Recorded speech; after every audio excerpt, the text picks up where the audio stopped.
over there? That's my baby. She's a cutie pie. Diva in the coming. I can see it. So cute and quiet. All right, let's call this meeting to order. The time is 7:04. All right, roll call. Is everybody still here? Mr. Bailey. Here. Mrs. Martin. Here. Ms. Miller. Here. Mrs. Morse. Here. Mr. Osowski. The chair is still here. I don't think I need to tell you to put your cell phones on silent because I told you that once already tonight. Can I get a motion to adopt the agenda of the March 19th, 2024 board workshop as presented? Moved by Mr. Osowski. Is there a second? Support. Seconded by Mrs. Morse. Is there any discussion? Hearing none, all in favor say yes. I can't hear you. Opposed? Motion carries. We gotta have a little fun, guys. Call to the audience, public participation regarding board workshop. Y'all still got nothing? Okay. All right, workshop items for discussion only. Welcome back to the hot seat, boys. 2021 Capital Bond Project, Secondary Campus Change Order, Bid Pack 6 and Bid Pack 7, Chrisman Company.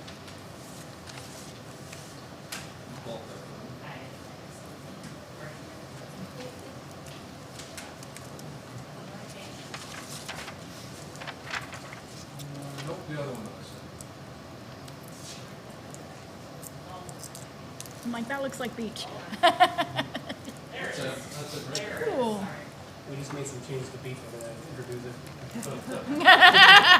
Don't make me throw something at you. All right, This gavel would hurt. For those of you who don't know who I am, my name is Brad Anderson. I work with the Chrisman Company, and we are your builder for a contract. So some good news to start out. We got our Wayne County storm permit on Monday. I know that one's been hanging out there. We've been talking about it a lot over the last 10 months since we submitted for it.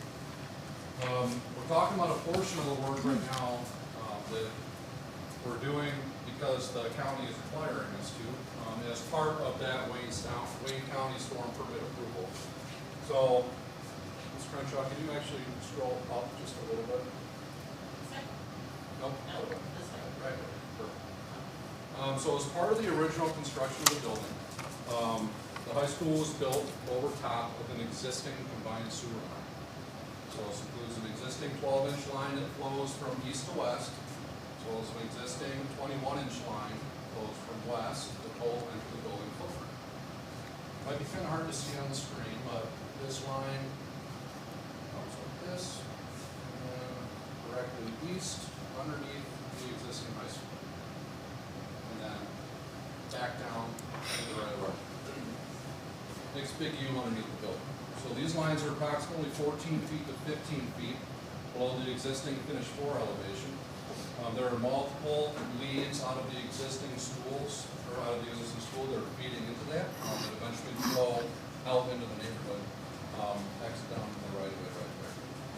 So during township water and sewer review, they believed these lines under the building were part of their public sanitary sewer system and did not have any issue with leaving the pipe in place as is with the proposed project work noted. However, when Wayne County started to review, the Drain Commissioner's Office confirmed that the pipes enter the building footprint, run under the building, and then exit out the south side are actually part of the county drain. There is no existing easement on that line that's underneath the building. So they are requiring the public drain portion of the pipe coming from west to be rerouted along the south side of the building so it is not under the building. The existing east pipe does not carry any off-site public flow, so it does not need to be rerouted and maintained as a county drain. It will remain in place as a private sanitary line. That is the line that is right here. No existing easements that would have indicated that this is a county drain popped up during the title search. They're not included as part of the survey.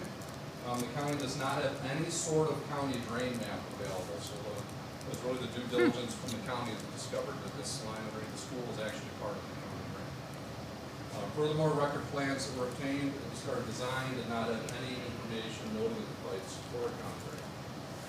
So there is going to be a cost that we're presenting tonight. Please scroll down a little bit, please. And that is this line in green right here. is a approved new line location from the county.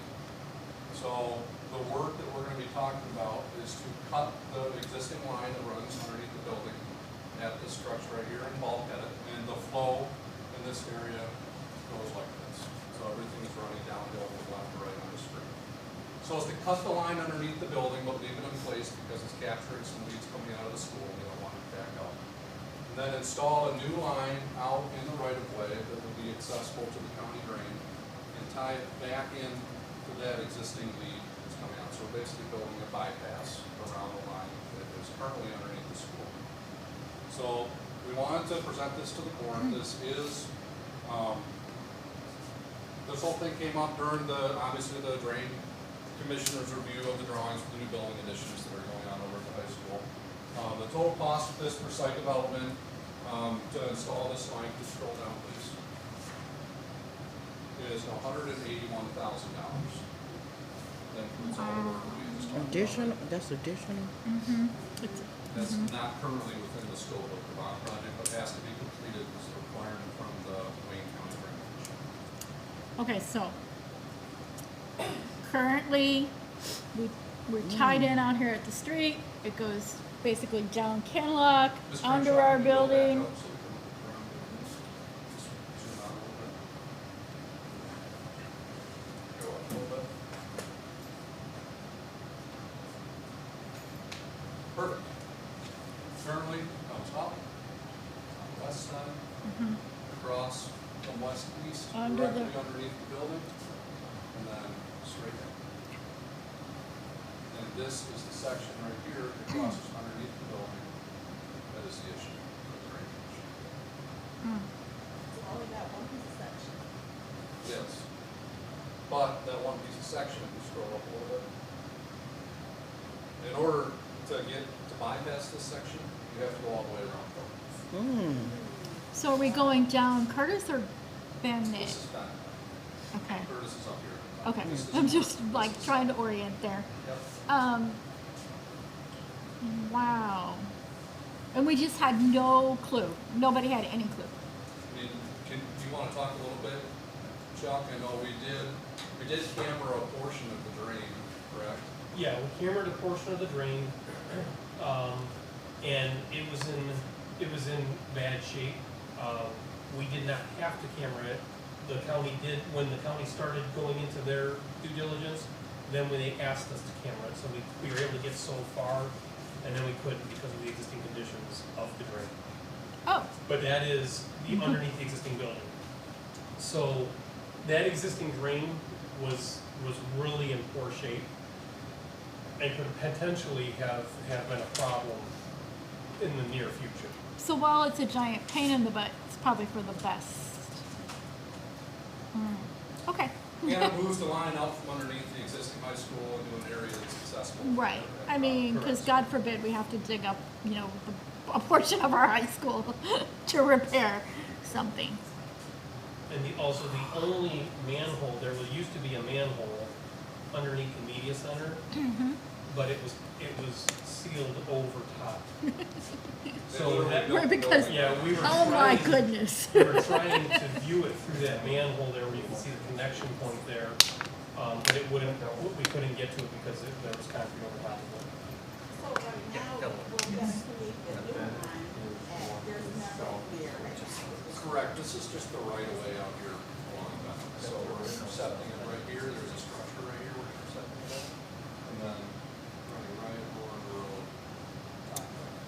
So do we have to dig up something on it, like that's already existing, like, we're gonna dig up other stuff? We're digging under the building. No, ma'am, we are not. The only thing we're doing to that line, the only place we're touching the existing line is at this point right here. And we're gonna cap it so it doesn't leak.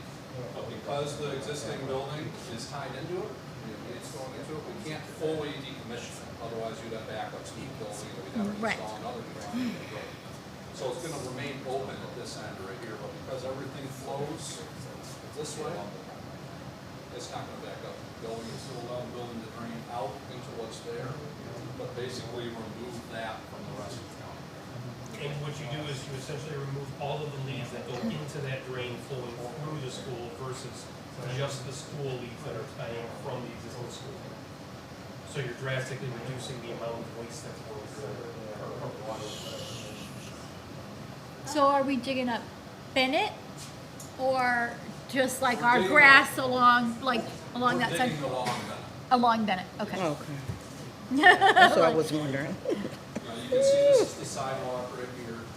Okay, okay. This is actually Bennett right here, and this is where it kind of turns and goes south. Yeah, yeah, And then this is the neighbor's house right here, so we're digging just inside the house. okay.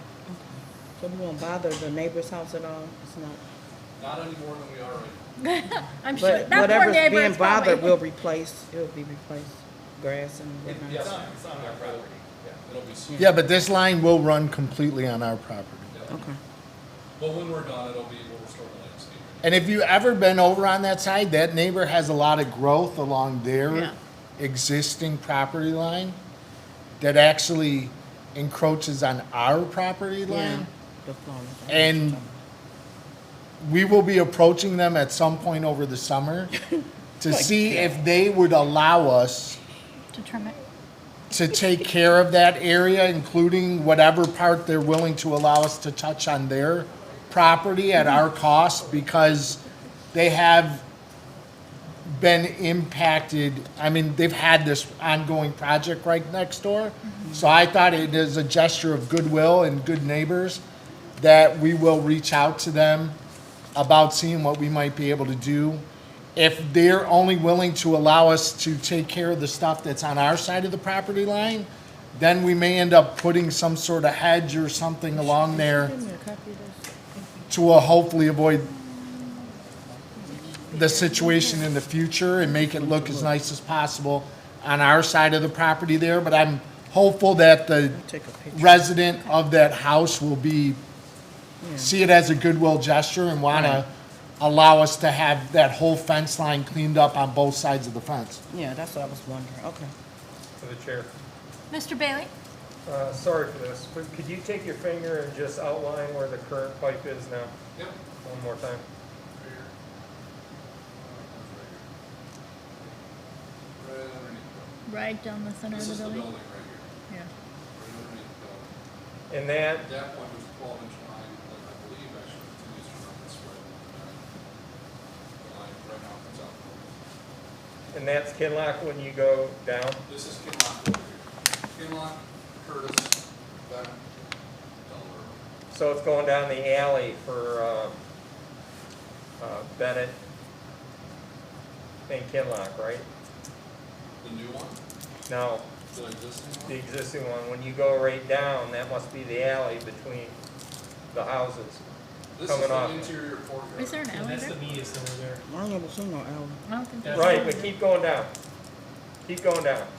So right there must be the alley, the house to the left, and the house on the right would be the one facing Kinlock. I believe so, yes. This property right here you're talking about, it's Yeah. not shown on the drawing, I think that's the one facing Kinlock. It doesn't show the property line right here, but just where we're at in school, that would make sense. And all we're gonna do is just bulkhead off one end. Bulkhead right here. And then new line gets installed, it ties in here, and then the county drain materials that are moving through that existing pipe will come, get that structure, go like this, and then right back down where it was all. Rerouting it, so it's not going So from this point here, it's downhill, you say, It goes downhill from left to right on the screen, so, and from this point, it would be downhill from bottom up, right? so absolutely no chance of pooling or anything under Nope, there. it'll be bulkheaded right here, and then the material flows down like this.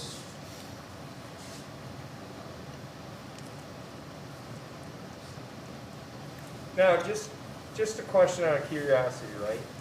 The idea is conservation of time and energy. If we're doing it anyways, is there something else we could also put this cost towards? Possibly for something in the future or whatever? See, we're doing the fiber line, and we're gonna run it to the poles going down Curtis. is there something in the future that we can, if we're gonna do this anyways, and dig a trench or whatever, is there something else that we can do with that? That you can think You of? have to have it all planned. I mean, I don't think there's anything that you can do along that, in that trench. Just the sewer. Yeah. It's not a utility. Yeah, kind of where it's at too, I mean, it's right at the very southmost edge of the property, so there's really nothing else around it. I see what you're saying, though, if we have the trench opened up, and we put something else in the trench besides. the That we sewer may pipe. need, right. yeah. The problem would be if you put fiber optics in that trench or something, the reason why we're doing this is if the county has to work on it, they gotta dig it up.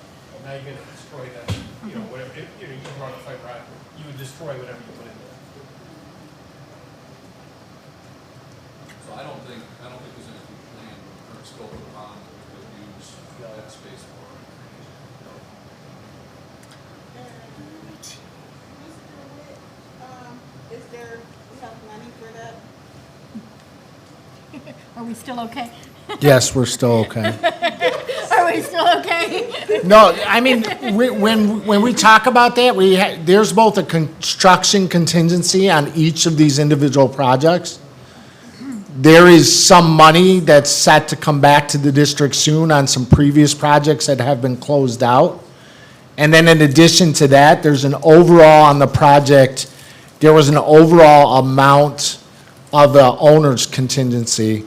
And based again on, Mr. Beltink and I were in the offices with Plant Moran on Friday, and their accountant that's been assigned to our project, and we're doing good relative to our overall bond project in a number of different areas. One of the most significant, and Mr. Beltink has brought it up before, is the interest that we've earned on the bond proceeds throughout this project. So while not much has been a positive, probably in all of our individual households because of these increased interest rates, the one spot where these increased interest rates have helped us out significantly is with the money that we've had sitting in the bank while we've been going through this project. So the earned interest on those funds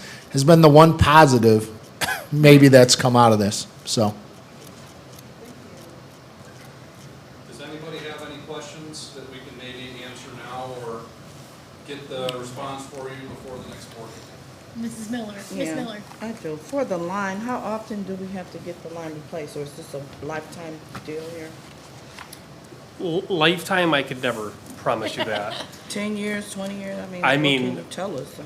I could probably get that information for you. I don't know what the longevity of it is, but the longevity of the line that you have in there right now, I don't know when these schools were built, or this high school was built. But I mean, it's, probably 50+ years. And we can get you that, When the high school. we can also get you that information though before the next board meeting, because there's no action on this particular item tonight. It will be brought back for the April meeting, so we can get you that information. Okay, thank you. Yeah, I would have said the high school was built in the 80s. So, a long time ago. And they just plopped it over the. I just needed to know. No, no, that's a valid question. All right. I think we're okay. We may. Bless you. Bless you. We may sleep on this and have some more questions, but, yeah. All right. Just popped in my head. We will move on then to PBIS presentation, Office Discipline Referrals, Jessica Miller, Coordinator of Social Emotional Learning and Student Wellness. I brought my team today, so my second grade team. Yay! And they're level.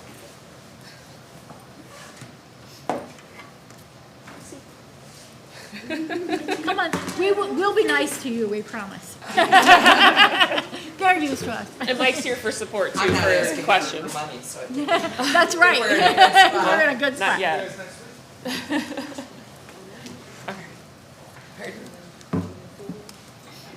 It's all good, go sweet, we're good. So Mike's here for support for like any other in-depth questions that go beyond like our department.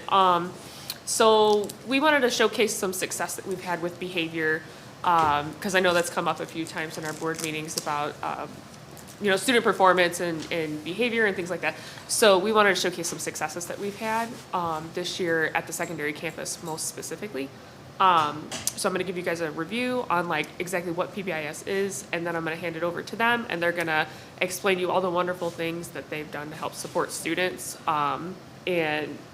They're nervous, so this is awesome. I'm so excited. I loved it. They're so great. You guys are going to dig it. Okay, so you go down. So just to review and a recap, PBIS is a positive behavior support intervention plan. It's basically like our tier 1 method that we used for any kind of behavior infraction or attendance. It's kind of like a huge umbrella that encompasses all of these things. When you think about behavior, like what the difference between SEL is and PBIS is like the intervention to SEL. So like SEL is something that everybody learns, and then PBIS is like the behavior intervention piece to it. You go to the next one.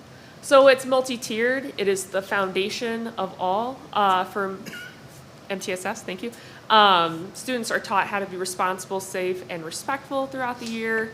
What we do is we have a behavior matrix at the beginning of the year that we have set expectations for how to act in the hallway, what to do in the bathroom, how to act in the lunchroom, what voice levels look like.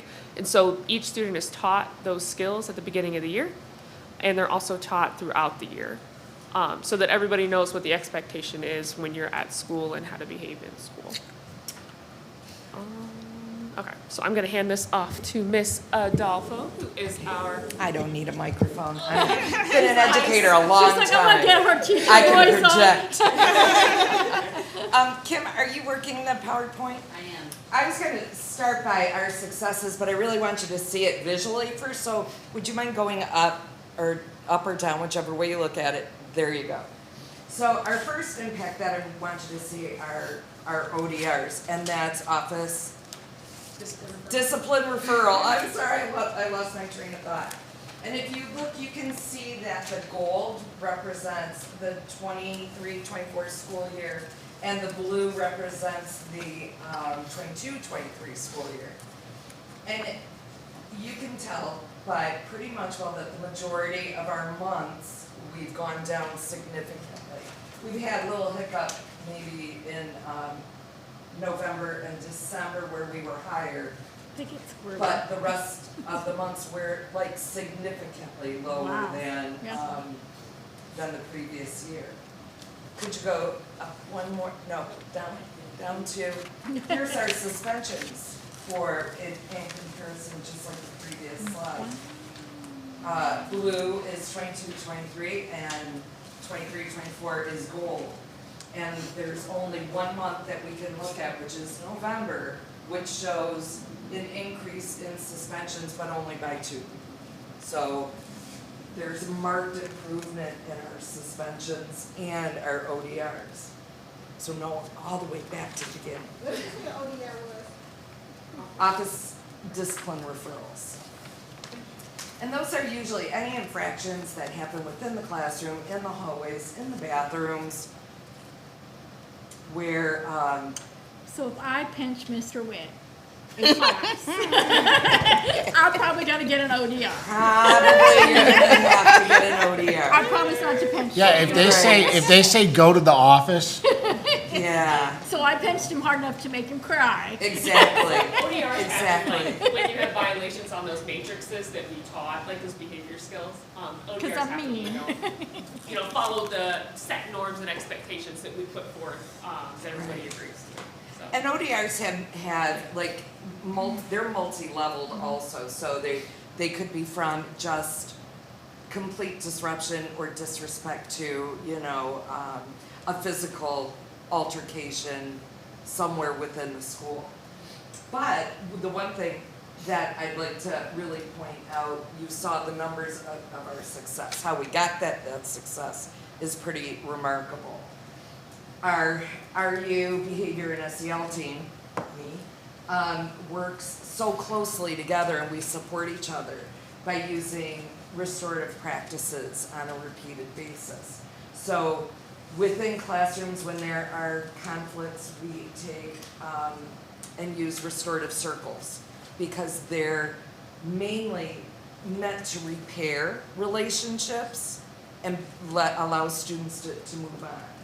And in larger infractions, we use restorative justice methods where students really focus on mediation of what they've done incorrectly and how we're going to do better rather than punishment so much. But I have to state before I go even further, that wouldn't be possible without the support of a great administrator. And administrative team. We share the same vision, and it's worked out beautifully, and the behavior team is awesome as well. And they're, we work cohesively together, and we wouldn't be able to make those successes. But what we also do is with those conflicts that happen,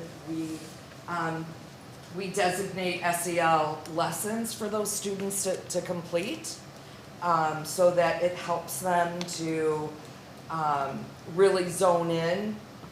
After we've spoken to students, they do a lesson related to the infraction. These are tier 2 interventions. We have a targeted check-in, check-out process where in the past, students used to carry a slip and teachers had to give, their opinions on what kind of work that they did, and then they turn them in. Well, that was a disaster because kids always lost, and not only that, it's a target on their back that they have to walk around with this piece of paper. So we built a Google Doc where teachers log into it, they give their opinions, but the students start with me in the morning, and I give them more or less like a pep talk. Remember, we're working on this today, you're gonna be on time today, we're doing this, we're doing that. So they start their morning with a positive. And at the end of the day, when they check out, I then look at the spreadsheet to see how the teachers have said that they've done and where we need to make improvements. And that's just so that the check-in, check-out process isn't punitive to them, because they won't buy into it. I have a few students that, even though and it's only a brief amount of time, 2 weeks at the most, but I have one student who did his 2 weeks, and he still comes in every day to check in for that pep talk. Because he just needs Pardon? that assurance. He needs that assurance. Just needs that assurance and that pat on the back. As far as tier 1 processes, we share the PBS data monthly with staff, which is really important for them to be able to see the data as well. We do initiatives whereas we focus on attendance, engagement, and attitude. And so we share those 3 initiatives bi-weekly with the staff. And Motivational Monday mini lesson. So if you go up, Kim,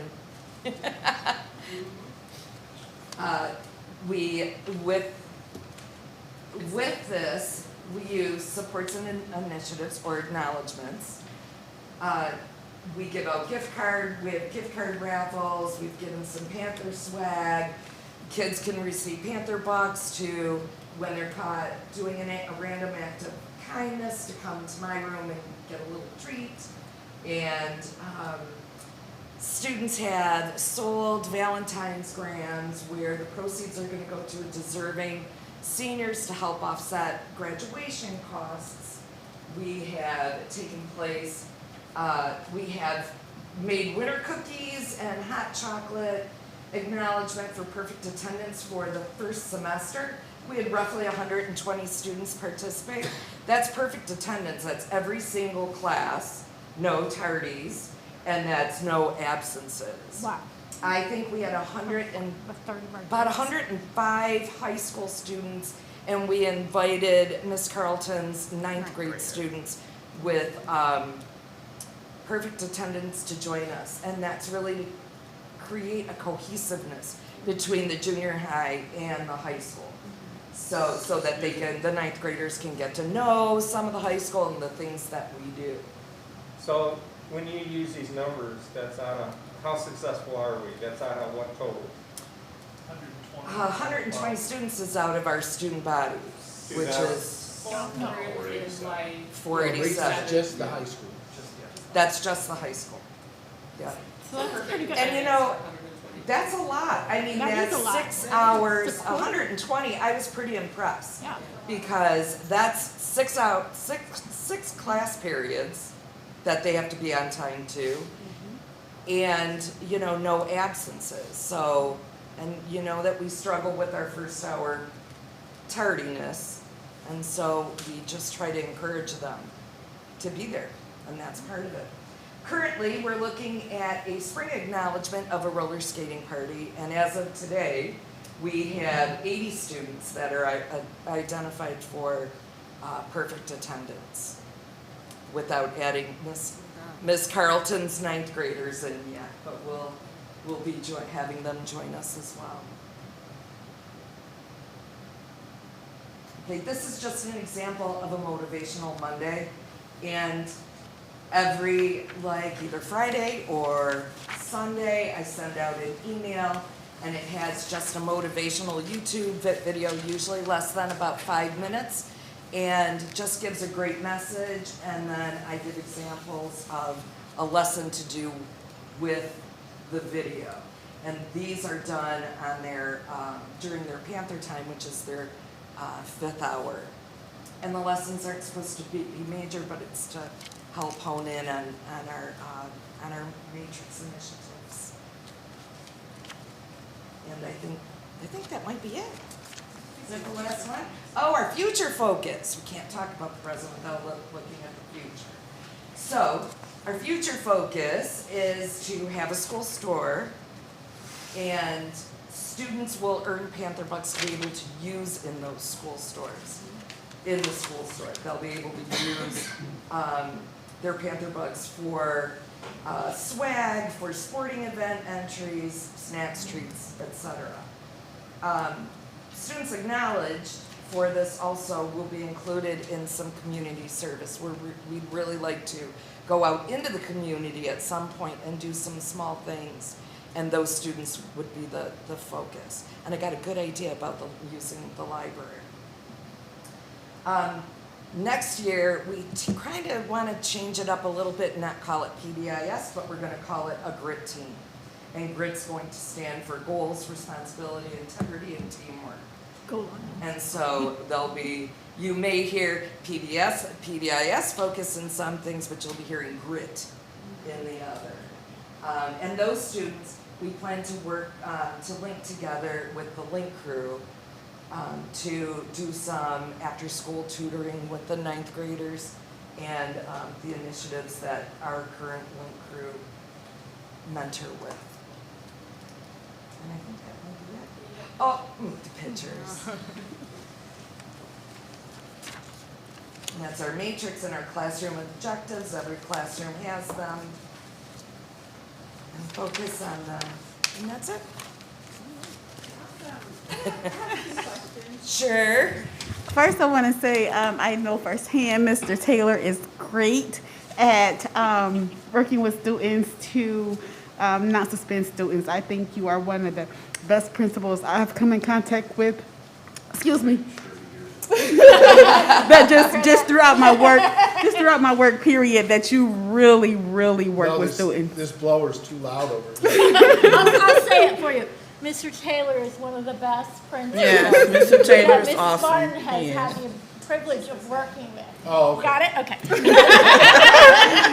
And also, I wanted to talk about that Google Doc. That brings me back to, I think one of my clients, Ms. Prymore, was actually, that I had in the district, may have been a pilot for that system. So he may not, but he may have been a part of that. So I just want to say that to that. It was some positiveness that did come out of that. And then also, as it relates to the Tier 3, I saw that it's a functional behavior assessment. Is that for all students are eligible for that? Or is it just for students who receive special education services? So functional behavior assessments are done under special education services. However, there are behavior plans and things like that that can happen with general education students. But that's usually case-by-case basis, and we do everything tier 2 before we even get to that point, like lessons and stuff like that. So, but the actual process of collecting data and all that all goes under special education. And then also I would add, how does the in-school suspension play in with those decreased numbers? We don't have in-school suspension. Oh, We have long-term service, we have long-term suspension services in this building, but like, there's a couple in-school suspensions where students are removed for a day or 2 or 3, we don't do that. We put restorative practices in place as opposed to, because in-school suspension is really for those minor infractions traditionally. For the minor, those should be replaced with restorative practices. So, either suspend long-term for Yeah. fight or assault or something like that, we have long-term services in CWA in this building. that's awesome. That really makes me like for real excited, y'all. And so as it relates to the long-term suspension students that's in the in-school suspension, are they receiving their assignments? Teachers are coming over and things like that to them? That's awesome. They're also utilizing our SEL program, and they're expected to follow their plan for SEL lessons. And we, Ms. Adolfo also does check-ins and stuff like that for With some them. students that are identified. She comes over across from us. And especially when they re-enter back into the school, they check in 3 times a day usually. They come to me, and many times they come to me at lunchtime just to have a quiet place to eat lunch. And so I can check in with them also and just, it's a pep talk. How's the day going? What do you need? I have some that come in just to get notebooks, pencils, pens, just so that they don't go to their classes unprepared. And with us having this space right across the building, or right across the street from the secondary campus, that was something that your favorite superintendent came up with to talk with Mr. Taylor and Ms. Peterson about implementing. You get a gold star, Mr. Wentz. I won't pinch you today. Mr. Bailey. How many long-term suspensions do we have? I don't need exact numbers. What sort of numbers are they? It's very rare, it has to be a pretty serious situation. So you can talk about a nasty fight, an assault, physical assault, student, a physical assault on a staff member, things of that nature. So we have very few. And Very few, but few and far between. Depends Do on we the have- time of the year, to be honest with you. I mean, the kids are more active at the beginning of the year, and then at the end of the year when the. Aren't those numbers reflected in that chart? Yes. Yeah, they don't, the long terms aren't there, but I mean, it's beginning of the year and end of the year is when you're gonna see the most physical activity. because they're squirrely. So as of right now, do we have any students that's in long-term suspension now? Yes, And how many do you roughly think? I would say less than 5. Thank you. And just so everybody understands, long-term is considered more than 30 days. That was more than 10 days. Is it more than 10 days? It's more than 10 days. I'm sorry. So with long-term, or suspension, right? We had within the past few years, which mixes with COVID, right? A mom came in and complained about her child was out for like 10 days. And she said that the kid was given the books and you learn on your own. We don't do that, right? Anymore? Not anymore. This is what we have these rooms in the C ring for. So they still get education separated out from the population, but they still get it. Also, your graphs, your ODR, and then you have suspension. Is it Yes. usually one and then the next one suspension, or can you go directly to suspension? OERs are referrals, Right.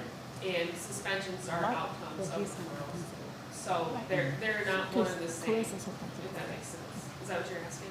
I'm asking, can you go directly to a suspension? Depending on the severity of the behavior, So these the guys- consequence could include a suspension right from the start. It's not a scale where, it's not a situation where you have to build up to a suspension. It's what level of corrective action is needed based on the offense. So these numbers, these ODRs should follow suspensions pretty close then?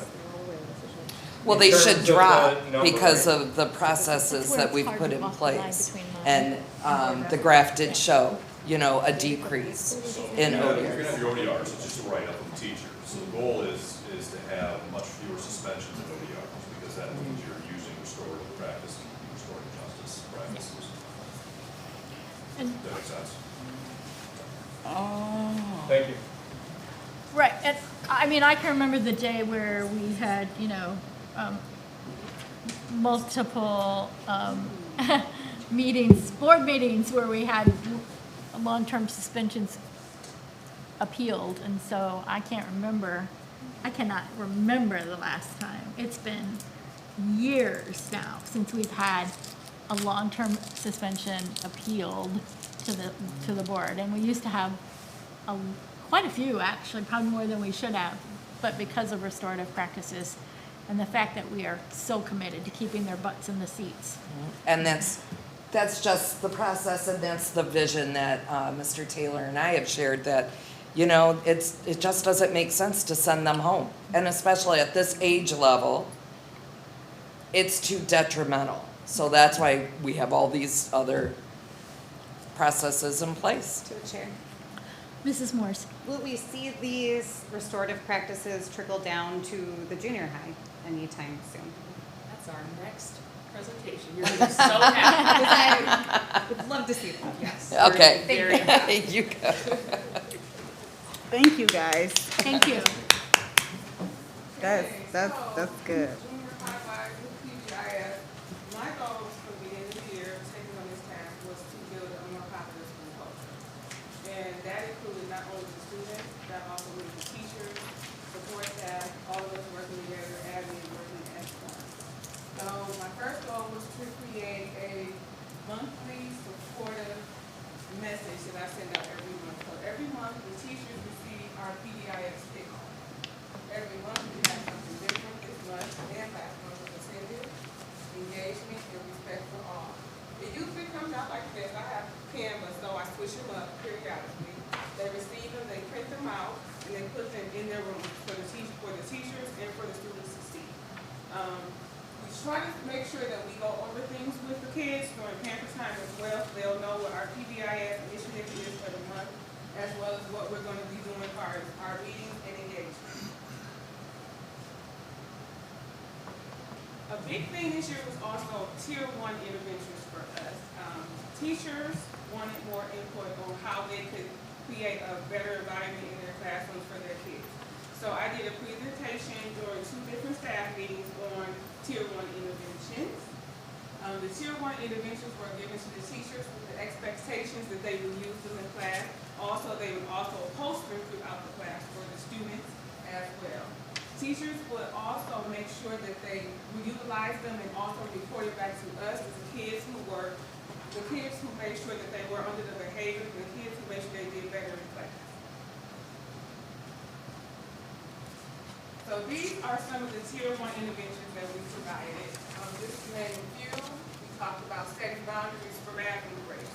So we made sure the kids only allowed to go to the bathroom 10 minutes after class started and 10 minutes before the class ended. They would not be able to go to the bathroom. We also talked about making sure that kids understood that the staff breaks to come see me as the SEL, they were only allowed 20-minute breaks. I put a timer in my room for kids who need to decompress and calm down to deal with anxiety. They receive the pass and they will come to me for 20 minutes. I also support independent responsible behavior for my students, which means that I put this timer in there. They know to go set the timer themselves. I provide them with a safe space away from me in the room, and they know when that timer goes off that they are to come to me and report back to class. This is extremely important for me when building a school culture and making a well-rounded child a lot of times, because we don't make kids accountable for some of the things that they do. We don't make kids accountable for their behaviors and their actions. I'm big on that. I guess coming from the social work background, that's something that I'm big on, making sure that kids understand that it's a two-way street. If I provide the means for you, I need for you to follow through on your end. So consequences in this area for teachers were redirection. We asked them to make sure that that call home for parents. This is extremely important, whether it's good or bad. Now, some teachers are like, well, I don't understand. Well, if you know you have something positive to report about a student, make sure you call a parent and let them know this student has made improvements in your class. It's not always about sending a message that they're not doing good. Sometimes a positive motivator can go a long way for a student when it comes to class. And when it comes to home life, it can affect that as well.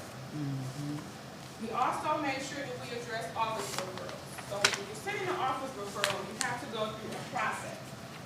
You have to make sure that you try to use a tier 1 intervention with the student before you send an office referral.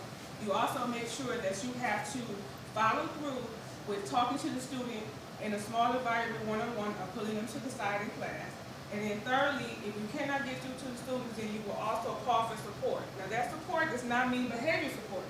That support can look like me. That support can look like the dean of students. That support can look like another adult that's in the area before you write the referral. I think that's one way we cut down on referrals is to make sure we put a process in place to make sure we don't just rush to write referral while trying to make sure that we address the whole situation and the whole child.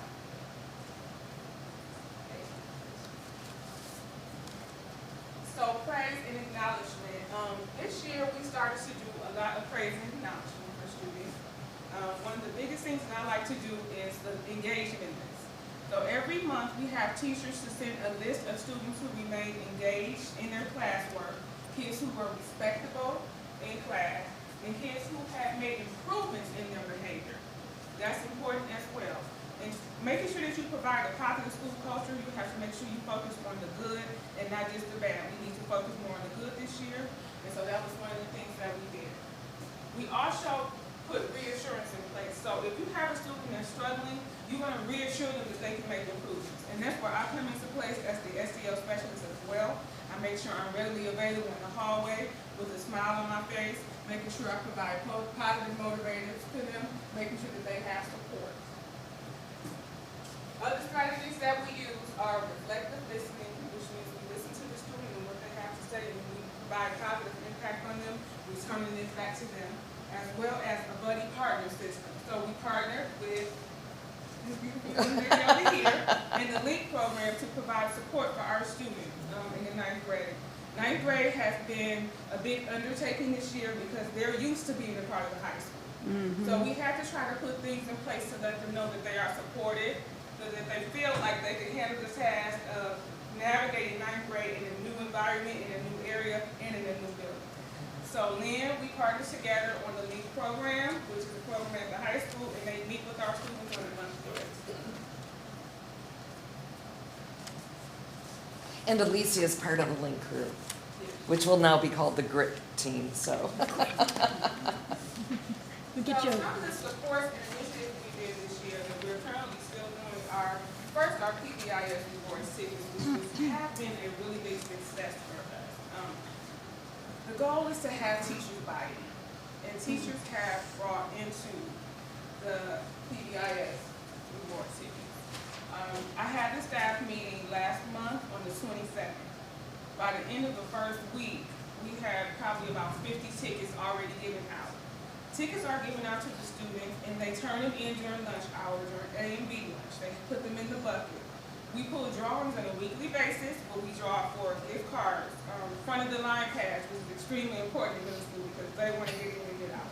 Front of the line passes, gift cards, and we have an icy thing that they can get, like the ice cream as well. Right, and 7-Eleven Slurpee cards, which is also a good one that they like. So we have a variety of different gift cards and things that they pull for. Last week we had 3 and 3. We had 6 that won rewards last week. We try to do it on a bi-weekly basis.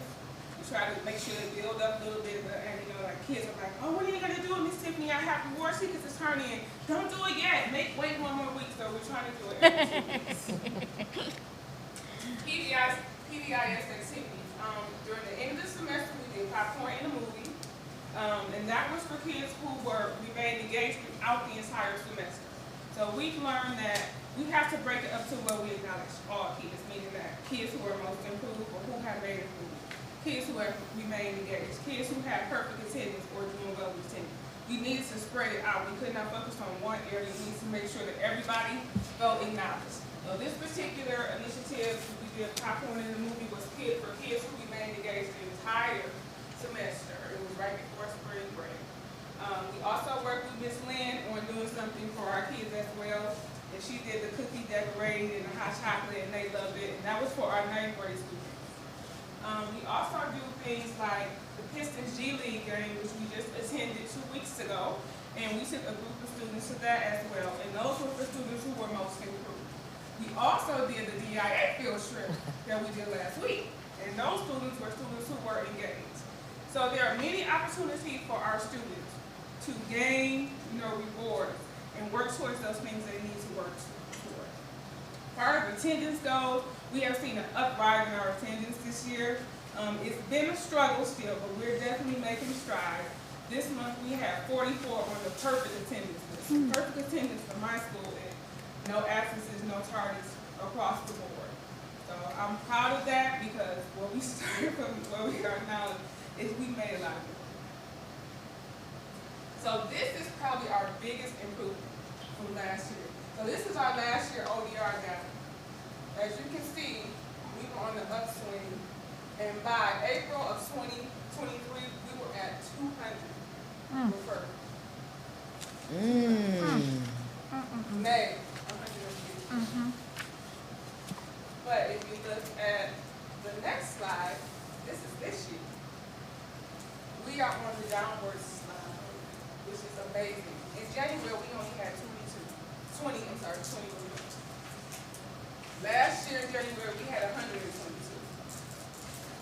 That to me is amazing. That says a lot about our team, which is myself, Ms. Nixon, who is the behavior interventionist, our dean of students, Coach Eiler, our assistant principal, Ms. Sams, and our principal, Ms. Peterson.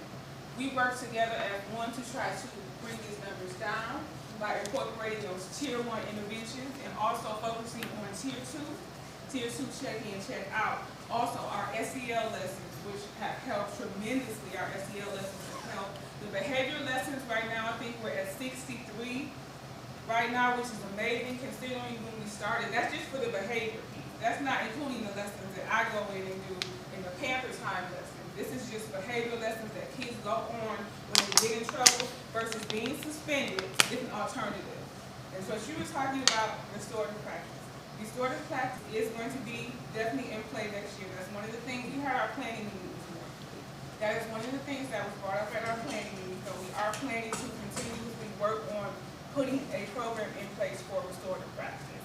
And in the meantime, I do want you to know that between myself as the SEL specialist and Ms. Holmes, the social worker, we do try to make sure that we meet with our students, try to provide a safe environment, and try to make sure that we communicate those things. So our future plans for this year, we have a glow party coming up. Glow party will be at the end of the year. Glow party, signing party, M1. The kids are really excited about it because they know they have to earn it. Everything is earned, but it builds a positive school culture for the kids because they know they want these things. They know they have to make sure their behavior is where they need to come to school. They have to respect others. These are important things. Gratitude postcards. They're going to be going out. The parents will be receiving gratitude postcards from teachers. Teachers will receive them and they will send out a note saying, hey, your student did an amazing job this year. And they'll send those out in May. Those will go out in May. Also, sponsored field trips we have coming up are Motown Museum. We're going to be doing Whirly Ball. Not sure what Whirly Ball is, but Whirly Ball. So fun. I know. We're going to be having a basketball game, so it's going to be staff against students. We're going to be doing that, and this is all in May and June. So May and June, these events will be taking place.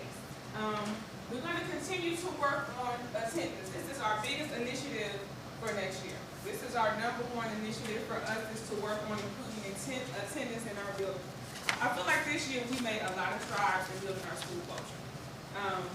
When I first started, I know that it was a struggle with getting everybody on board, and I think like this year the communication is so much better. For me, it was the teachers. The teachers don't buy in, nothing will work. That's right. The teachers have to buy in. So this year, our teachers have bought into the program. They're very supportive of us and the students. And the next slide is some of our boards. So we have worked on making sure that we are visible around the entire school this year. We want to make sure we put our dish out. But this is one of our boards. We have our perfect attendance. We have our clubs, talking about our clubs that we're trying to get going. And then we have our bullying initiative, which is also up on the board. And then we have a copy of our matrix, which every teacher has a copy of the matrix in their room, posted in their room. And this is just one of our boards. The next one is, this is our board for parents. This is the parent board, parent informational board. It's in the main hallway. We have brochures in there. We have all of our different matrix areas in here. Don't be a bystander, respect for others, like ask someone if you need help. It has our matrix on there, and it has different areas that we focus on there. And it's for the parents. They can take a brochure, they can walk around to the board if they have any questions or concerns. They can always go to the main office and ask. Next one is our matrix. This is our matrix that each teacher has. These are our hallway and voice levels, which are throughout the school for kids to see. Keep the noise levels down. I'm trying to work on that. Hallway expectations, how you're walking to class, the things you are saying on your way to class, language-wise, how you are representing yourself in the hallway. And the next slide is our field trip. So this is our DIA field trip. This is a few of our students that went. We had 35 students that went to the DIA. It was a really nice field trip. And this is some of our students with their gift cards. We got McDonald's, 7-Eleven. Oh, and she fronted the line pass. She got in front of the line pass. She was a little low, like, everybody got it. But she was using that front of the line pass. And that's it. Cool. Thank you. Quick question. So as it relates to, how does the kids earn dollars? Do they have to be like a referral to be a part of PBI? It's like how do they get to your program? Is it like, are these kids identified, I guess, the structure, or is it just for the whole building? How does it work? As far as them getting, Like, I guess the initiatives, like you being a part of the drawing and things like that, how does that work? Did you have to have a referral to get to you, or? no. You mean like as far as them coming to see me, or as far as them in PBIS? And PBIS. Okay, so the teachers are a big part of how we find out if our students are engaged, how we find out if our students are in need. The teachers play a big role for me. So far as the engagement piece and respect piece, the teachers are always sending me notes and saying, hey, this student is doing very well, or this student is struggling. We need you to speak with this student. I also have students who have something called an SEL card. A what card? A social emotional learning card. So they have these cards that I give them, and they keep them with them. So for example, we have students who are not special ed, but they may have struggles. Some may have anxiety issues and something along that line. They will receive the SEL card to come see me, and they will keep it with them throughout the month. And so are these kids being identified? I guess what's the process? So they're being identified by the teacher saying, hey, look, Yeah. I think this person should be a Yeah. candidate for Yeah. GRIT. The I'm using a new teachers- name now, GRIT. The teachers, support staff such as the behavioral interventionists or the dean of students, counselors, they'll refer them to me. Got So it. these are students who are not always special ed. And these are also students who might be on tier 1 who may need to move up to tier 2. And tier 2 is a more intensive area that we try to work on, like the check-in, check-out situations, or having small group, which is something I do call lunch and learn, where the kids come meet me for small group intervention during lunch and learn. We meet twice a week. And so as it relates to the attendance piece, how is the relationship with the parents per se, and as it relates to the attendance? And so it's like, if you guys can possibly build those relationships with the parents, you'll probably have a better outcome as well. If they're seeing that I'm just saying if they're seeing that the teachers are giving those, like responding to those parents and their concerns, that can possibly have a positive output on attendance. It's a lot of things that go into attendance, but that parent relationship is very key. Yeah. So a big piece that I tell, well, the behavior team as a whole, they covered that in the meeting about how it's important that the teachers reach out to the parents. The teachers need to reach out to the parents as a step, not just like, it needs to be a step in the process when addressing the behaviors or when addressing the situations with the student. So we make sure that we tell our teachers, like with the postcards, we make sure we tell our teachers like to reach out to parents when you have concerns.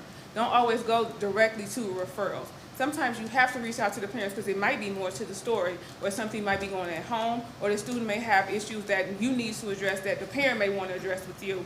And of course, we know that teachers, they don't always have time, so we try to get them to schedule, make a list, and schedule time outside of class, and to try to contact those parents that they need to talk to.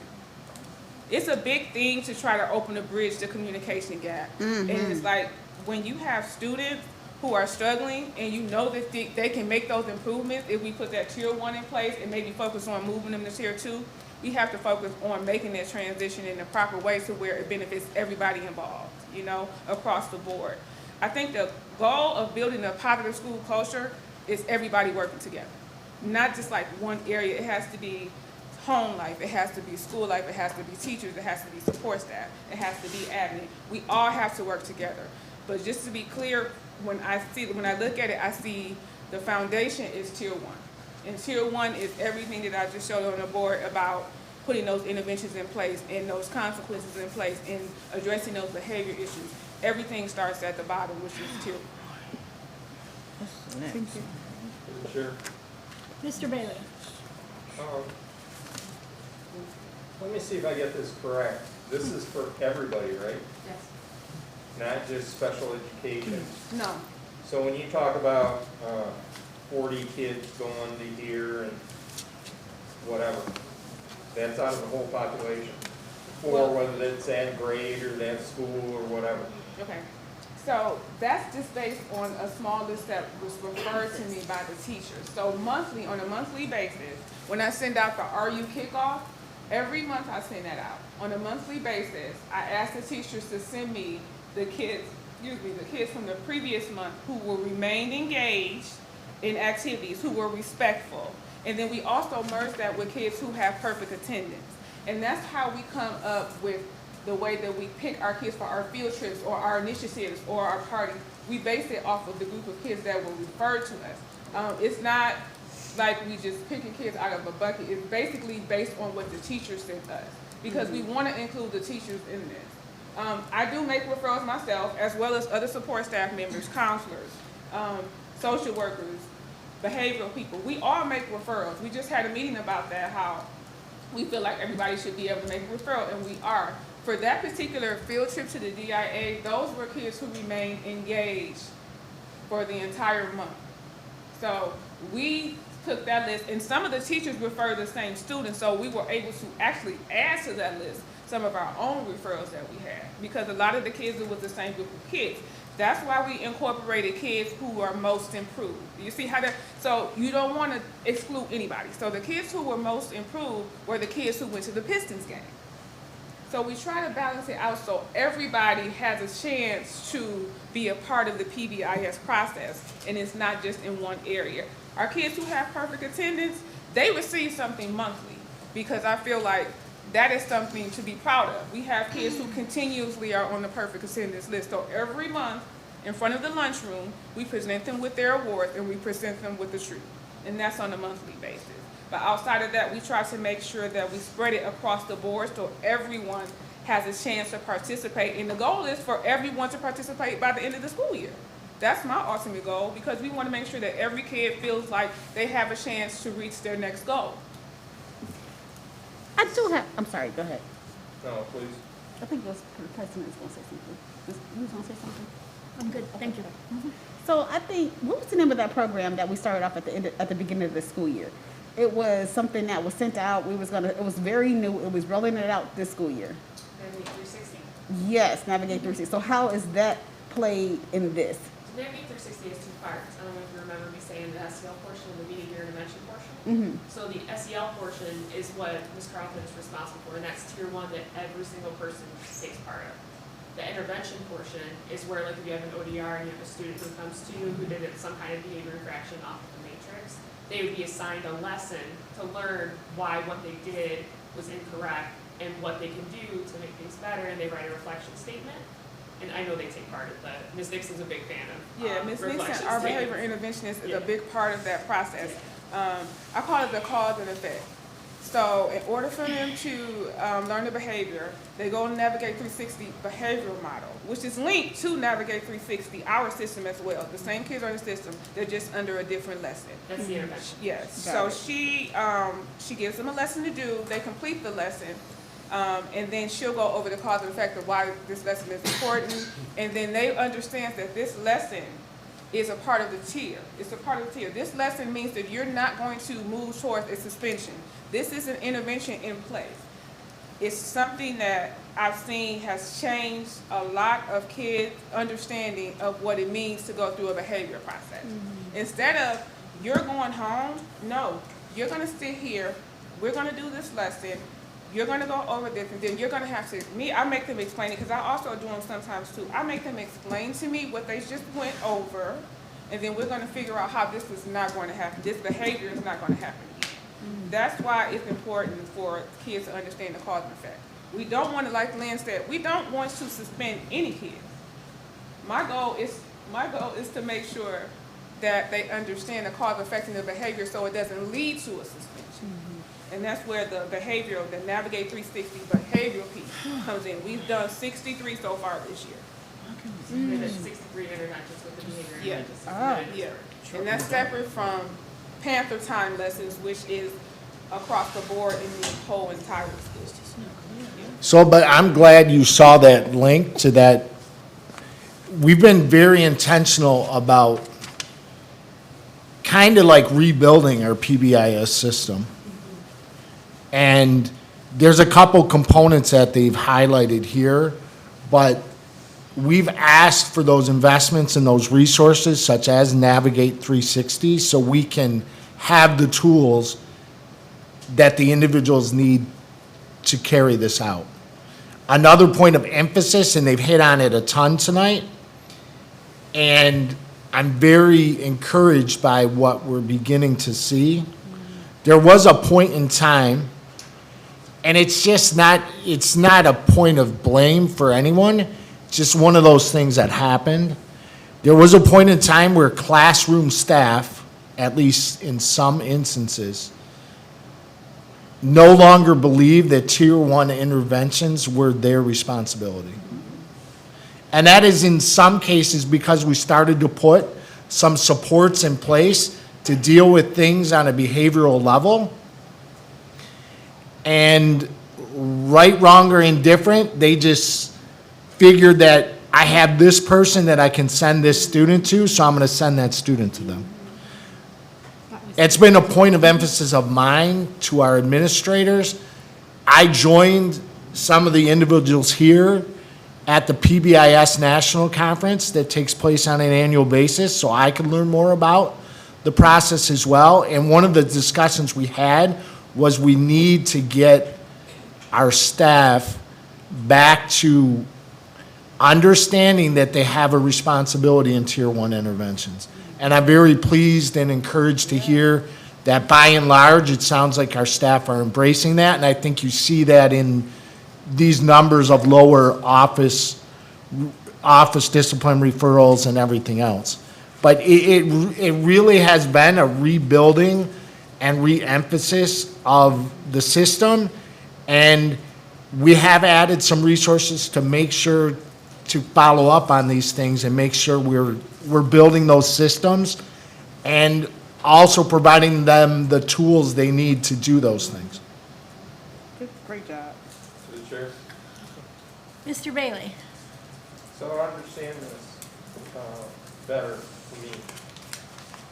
So you're presenting about the praising of the kids, 100% attendance, they're engaged, whatever.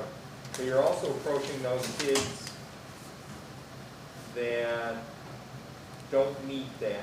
Like you had mentioned, it's like 25% of the kids that meet the requirements and they get to go and get rewarded and things like that. So that means 75% aren't. So you also have a program that approaches them and somehow they can benefit too. So whether it's on an individual basis, you did this improvement. Now, good job, you know, we can reward this kid.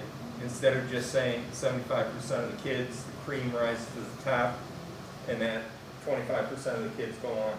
Our major focus with PBIS is making sure that every single student in our district benefits from that, whether they're, you know, the most absent or have the biggest behaviors, or they're the best and have perfect attendance, because every student matters. So PBIS fundamentally in the past has not been like that, but that's very important and a huge goal of ours, that we make sure that every single student is included, and that's K-12. So these So ways there's are very different important. strategies involved with this child versus this Yeah, child. that's the tier And system. you guys are all doing that, right? Yeah, absolutely. Outstanding. Also, you had mentioned about 40 absolute good attendance, whatever. That's out how many? So for this month, we had 44 students with perfect attendance so it's from last month, we honored 44 students who had perfect attendance. I think we have 455, I believe. But I just did chronic absenteeism data for the high school, and I know that in the past we've been in the like low 60s. We were at 42.5%. That was last week, Mr. Norton.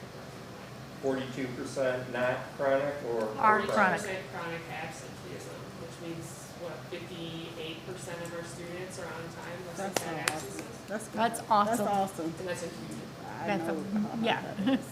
And if I could just say, we know that, I think we as a team, we've talked about this, that we can't work miracles overnight. It takes time and it takes buy-in. So, like, the only thing I can say to you is, tonight I presented my numbers, just wait till next year. And let's see what next year brings. With every year, it'll only get better. The kids have to buy in as well, and that's why I mentioned like some of the areas that we're working on, creating a more environment where kids are responsible for their own behavior. And I think that's extremely important across the board in secondary, because they have to be accountability. There has to be accountability.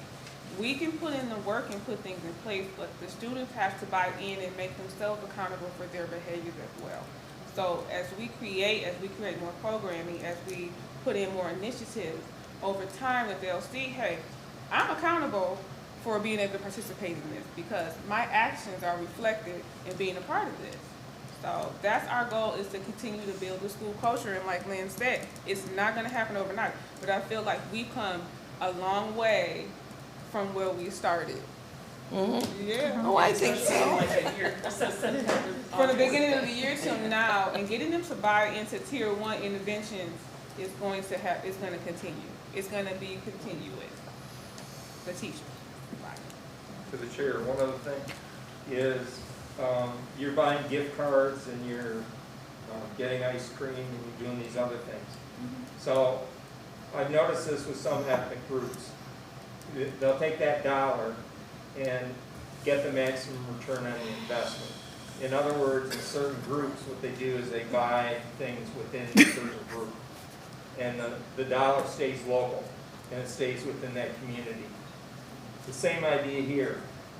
We have certain businesses that support us. Vicky's Ice Cream is one example. They help the band and things of that nature. So if you're going out to some multinational corporation and buying gift cards, could you please consider local people that are supporting the Redford Union organization? I don't know. Jessica wants to answer that, but I can say this much. We taught the kids how to be responsible for raising funds for PBIS at my school. So we did too. We sponsored Christmas. We did Christmas candy canes. They are creating their own funding. We also worked some of the school games. So this is a school-wide initiative with everyone involved. So the kids are working on understanding how important it is that they need to work on collecting this money or working to create things so we can raise money so that they can provide their own funding. on top of the funding that we're providing, and it's been a success.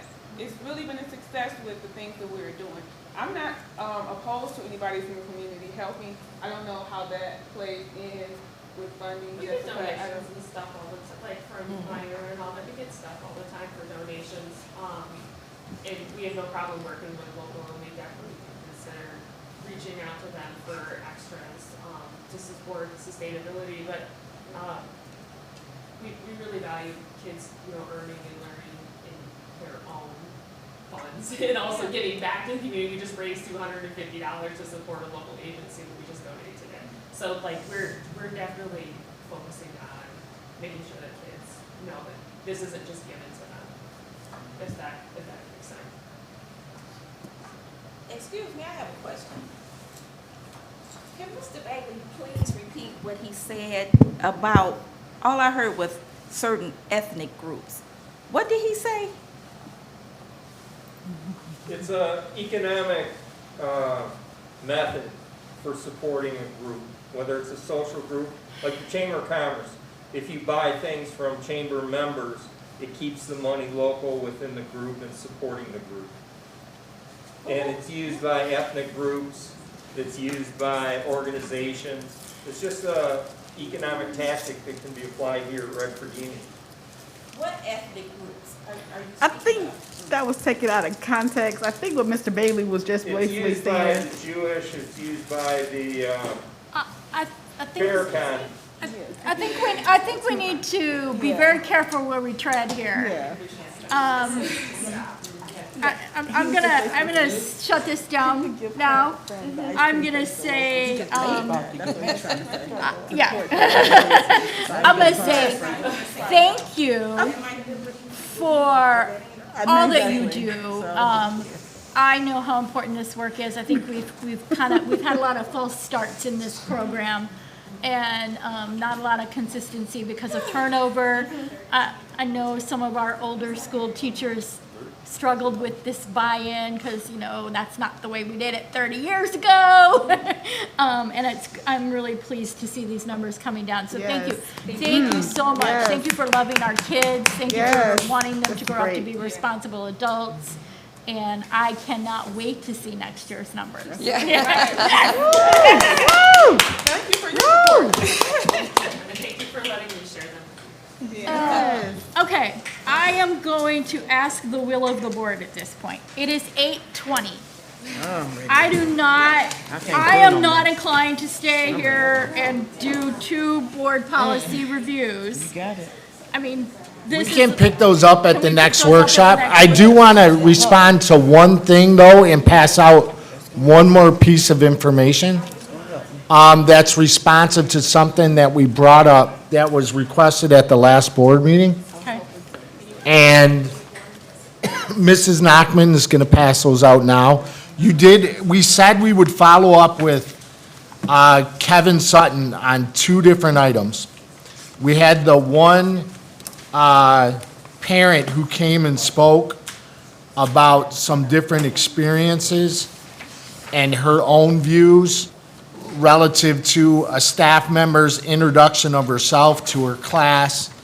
So that was one piece. We also had questions regarding flags. We also had questions regarding flags that could be displayed in classrooms. So I will just say this. We work with Kevin Sutton on our policy work and also our administrative regulations. And Judy reached out to him at my request. We did have the feedback, and I wholeheartedly agree with this. As long as it was in reason and good taste, I'm not going to tell one of our classroom teachers what they are comfortable sharing about their own personal life, to the extent it's appropriate. And in that particular case, regardless of the individual's sexuality, whatever that is, if they're just sharing about their family, they're sharing about their family. That's not something that neither Mrs. Nachman nor myself have any interest in policing, as long as it's appropriate, and I believe it was in that instance. With regards to the flag issues, though, and the potential of different flags being displayed within or on district property, it was suggested that we consider a administrative regulation, and that's what this document is. I know you all can read it for yourselves, so we'll revisit it in a future discussion, but I wanted you to have the suggested language, and this is suggested language that would go into an administrative regulation versus an actual board policy, but it would give us the ability to essentially, as you read it, you'll see, it would limit it to the US flag, the state flag, our school flags being within our district property or inside or outside, and also allow teachers to, and we already encourage this, teachers to display their alma maters, flags, and it's one of the neat things I saw immediately when I first came to the district, and it's one of those things that you do to emphasize with our students the ability to think more and more about higher education. So displaying certain flags I think is appropriate, but as you read the policy, there would be some limitations upon that. So we can revisit that at a future meeting, but I wanted to let you know that I did follow up, as I indicated I would, along with Mrs. Nachman, and we wanted you to have that language in front of you today. So I'll stop now. Thank you, Mr. Witt. All right, future meeting dates, Monday, April 8th, 2024, 5:30, Tuesday, April 23rd, 2024, 5:30. Can I get a motion to adjourn? Adjourn. Moved by Mr. Osowski, seconded by Mrs. Miller. Any discussion? All in favor say yes. Yes. Opposed, motion carries. It is 8:26 PM.